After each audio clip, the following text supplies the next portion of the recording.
It's always good to chat with this man. He sits in this chair frequently when I have another assignment. Great job whenever he sits in this chair, and he will be in a chair in the Rose Bowl calling Hawaii at UCLA, one of 5 big FBS football contests in the collegiate football world coming up on Saturday. Nebraska, Illinois, UConn, Fresno State, UTEP, New Mexico State, Southern Utah, San Jose State. ESPN will be televising it, and this man will be calling it on Westwood One Radio, our buddy Ryan Leaf here on the Rich Eisen Show. How are you, Ryan? I'm good, Rich. How y'all doing? Better for talking to What's you, up, Ryan? man. Hey, Ryan. So let's just jump into it real before we get into the college football fully. I'll be honest with you, Ryan. As you know, I root for you. I root for you all the time. There was one day in particular, you in the Rose Bowl, as a matter of fact, where I was not rooting for you at all. No, you weren't.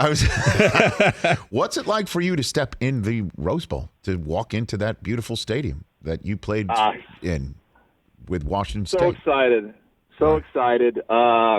What an iconic venue, and to be back, being away from calling games a year ago, for this to be the first one, step into the Terry Donahue press box, who recently passed, who I have a really, really neat relationship with because he recruited me, and I watched him and develop, young men into great men, and so it's really great. And I want to say this opportunity really presented itself because of your show and the fact that I got the opportunity to sit in your chair and work with Westwood One. That's really it was one of the best referrals I could get. So I appreciate that. Of course. But I mean, what memories will be coming back to you? And of course, Ryan, it's all good. What memories come back to you when you're going to be walking in that stadium? Yeah, walking into that stadium and seeing Washington State written in the end zone. And I remember looking over at 2 of my coaches, who, guys that I'd known since I got there as a freshman, who had kind of grown up as well into their coaching prowess, and they were looking up at the sky, and I asked, well, what are you guys looking at? He's like, we've made it. And I go, what do you mean you've made it? He goes, we're coaching in a game where there's a blimp. And that made a lot of sense to me. I'm like, wow, yeah, there's a blimp, and we're here, and we're playing for the national championship of sorts against the Heisman Trophy winner, and those iconic Michigan Wolverine helmets over there. And a little guy named Tom Brady on the sideline who wouldn't even sniff the field that game. It was a special day. As many people can attest to, a controversial ending, and one that I can always say that we didn't lose that game. We just ran out of time. Oh, okay. I'll give you more of the floor on that, Ryan. What are you talking about? I don't understand what you're talking about. What do you mean? All right, so on the final play of the game, there was 2 seconds left. We were on the 26-yard line going in.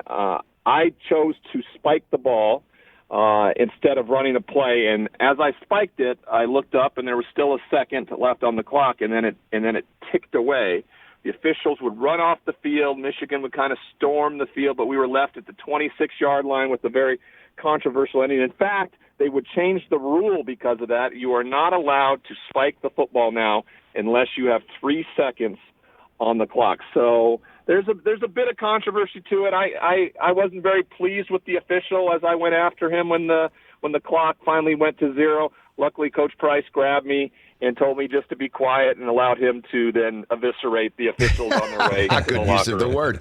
Good use of the word eviscerate. So, you just got to play better than the ref, though, Ryan. Although you had it. I know. That was that. I mean, I was nervous as a cat. I was so nervous. I remember the ending, of course.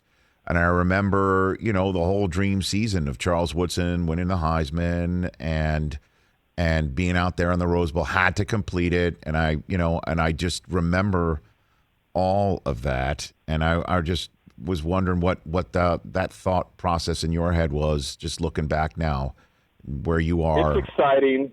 It's exciting, and the fact that I get to be in that stadium to do what I love to do now, I think there's going to be I'm going to be overwhelmed with gratitude, as I always am. But this more importantly because of the venue and of the opportunity which has presented itself over the last year and a half with everything that's gone on.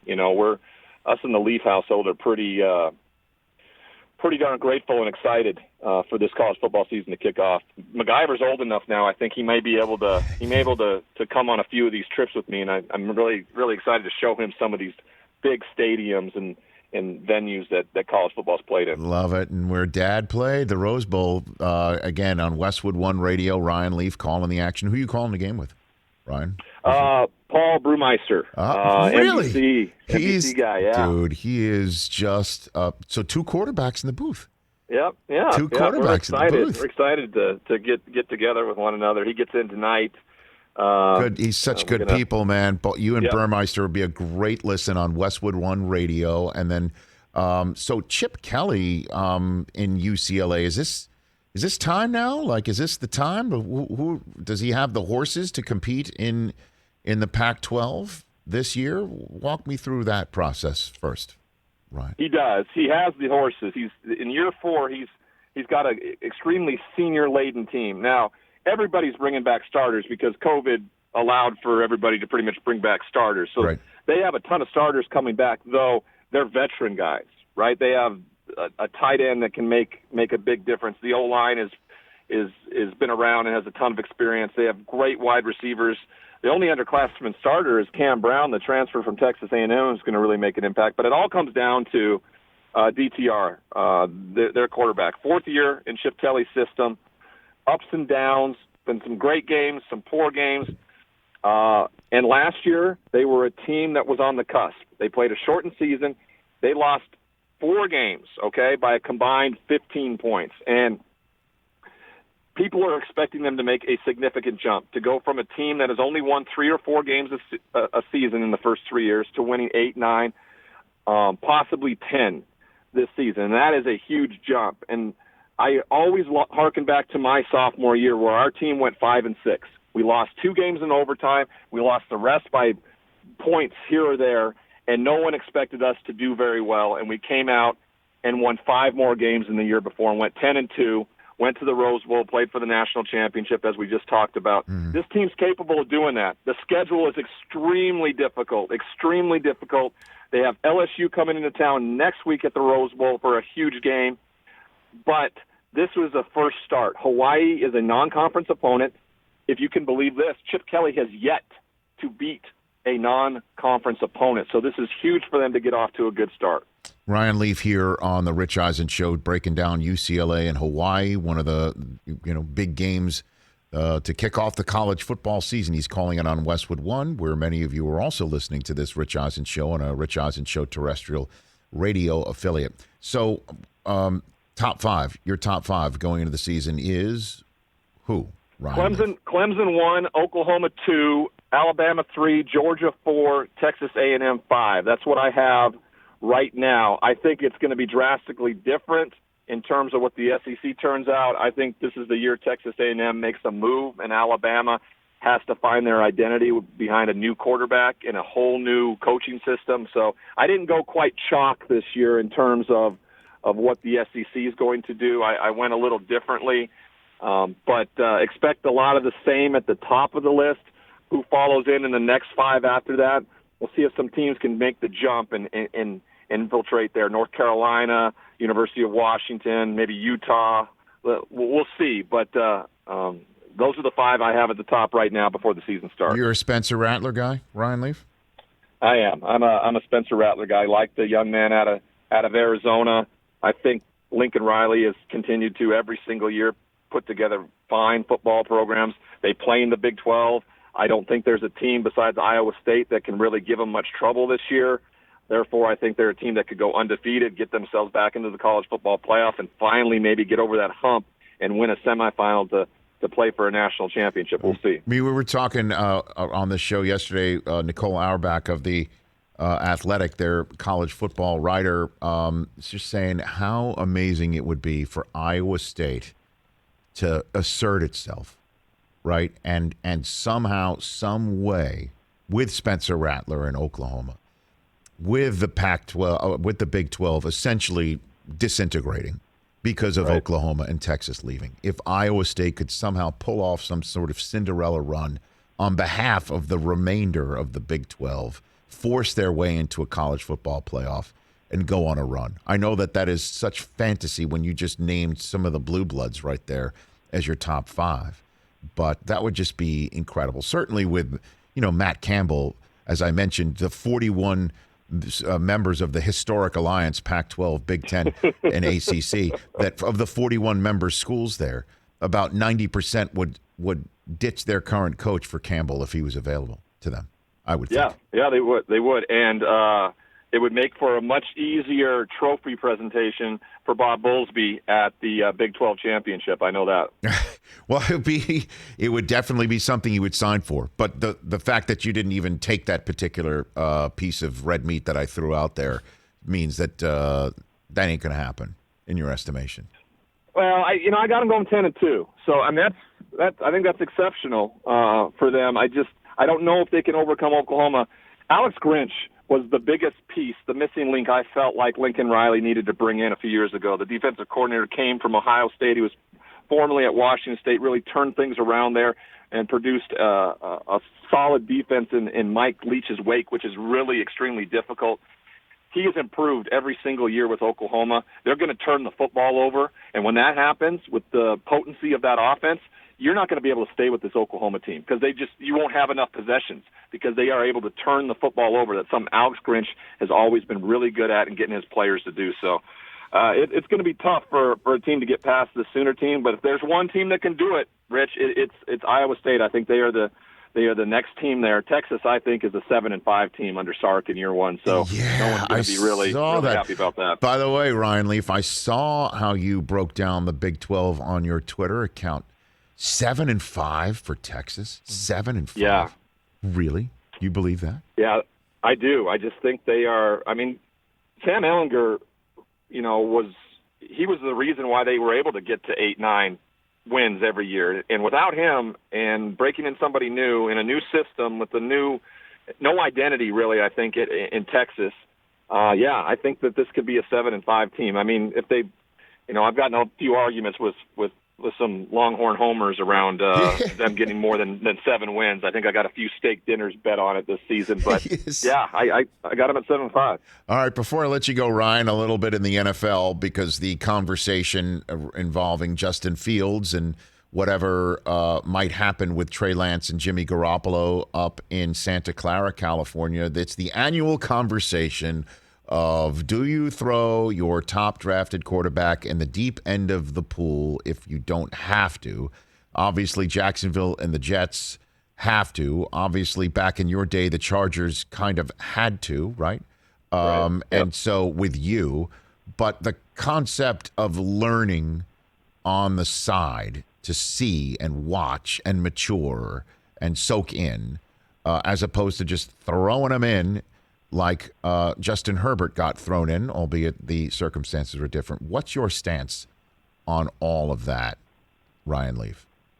I feel like the players that are coming out of college are much better prepared to handle what the NFL is throwing at them, specifically because of the offenses that are being run and the ability for head coaches and offensive coordinators to shape their game plans around what quarterbacks do best. Back in my day, even back as recently as Jared Goff in his rookie year with Jeff Fisher just wasn't willing to bend towards what Jared Goff was great at. And we saw the product on the football field. When Sean McVay came in, he really understood what made Jared Goff great, and they applied that and got themselves to a Super Bowl. And I think coaches do that now. If I'm a team out there, I'd want to follow in the footsteps of what Patrick Mahomes did. When you have a reliable veteran quarterback who can get you to where you need to get to and not have to worry about someone breaking somebody in, then you go about it that way.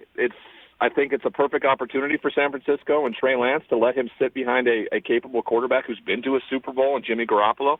The difference is, does Kyle Shanahan believe that this is the player that separates the San Francisco 49ers from winning that Super Bowl 2 years ago from what Jimmy Garoppolo can do and not overthrow the wide-open receiver for the touchdown that would win it? If he believes that, then Trey Lance is going to be in the game from day one. That's just how it's going to be. Now, if we're talking about Chicago and Justin Fields, I don't know how good this Chicago Bears team is, and I do think that Justin Fields is going to have his hiccups along the way, but he's the most dynamic player of the quarterbacks. I just feel like Andy Dalton's probably the answer there early on, but I wouldn't.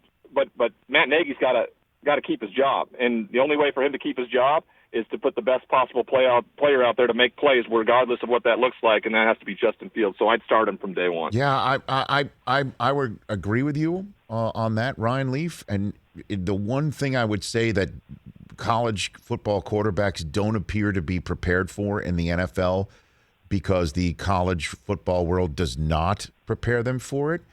While I do agree with you about the offenses and the schemes coming in, is the mechanism to call the play. Like in the pros, they're not holding up photographs of Scott Van Pelt and like a flag of Ireland and then a hammer, and then having four other guys do hand signals and semaphore. And that's the thing that drives me a little bit nuts about college football these days is everybody gets lined up and it looks like they're about to snap it, but then they all stand up and all of them look to the sideline. And then they all look back, and then now they know what play to be called.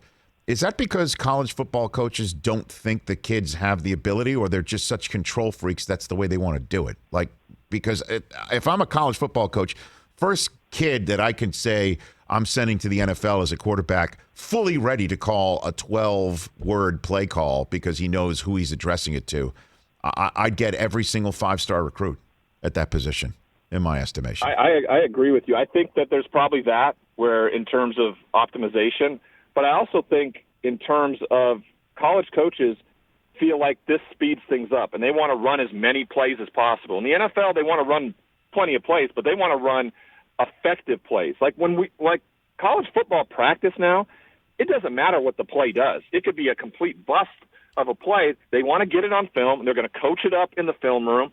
They're not going to coach it up out on the field necessarily. They want to run as many plays as they can. So, yeah, that's a big difference for these guys when they make that jump. I'm also, and I've been this way ever since I had to deal with Mike Holmgren calling plays in Seattle. I asked him one time, why can't we just call this play like boomerang instead of X out Y seam Z zebra N banana? Why can't we just call this play zebra or something like that? And so everybody knows it. And he looked at me like I was crazy, and I suppose I was, but I thought that would just be more convenient and easier for guys to do it. Same with John Gruden in Tampa. Yeah, it doesn't make too much sense. Right. Let everybody else learn what the hell that means. You just say the word zebra, you know what it means, and everybody knows what it means, and let's go. As opposed, because that's apparently one of the things that Justin Fields has yet to be able to do. Albert Breer told us is to absorb the play call and address each member in the huddle, address each member in the huddle for whatever that part of the play call is assigned to, like Andy Dalton Rich, can, Listen to this, Rich. So when I was with Coach Holmgren and we have those speakers in our ear, by the time he finished with the play call in my ear, I had a hard time remembering what the damn formation was that started the whole play in particular. And I'd walk into the huddle. I don't know if you remember the NFL film stuff with Chris Sims when he'd step into the huddle and John Gruden was calling the play. Exactly the same thing. John Gruden would pull off a 15-word play, and by the time Chris was ready to call it, he couldn't remember what the formation was, and it would get yelled at on NFL films by everybody. It was a running joke with everybody, Brad Johnson and that crew. Yeah, it was. It makes for some comedy, but you're exactly right. That is something, and being under center, that's another big thing. These kids are never under center, and you're going to have to be in the NFL because it has to be physical, and you got to get a yard sometime, not just sit back there in the gun and hand it off 5 yards deep.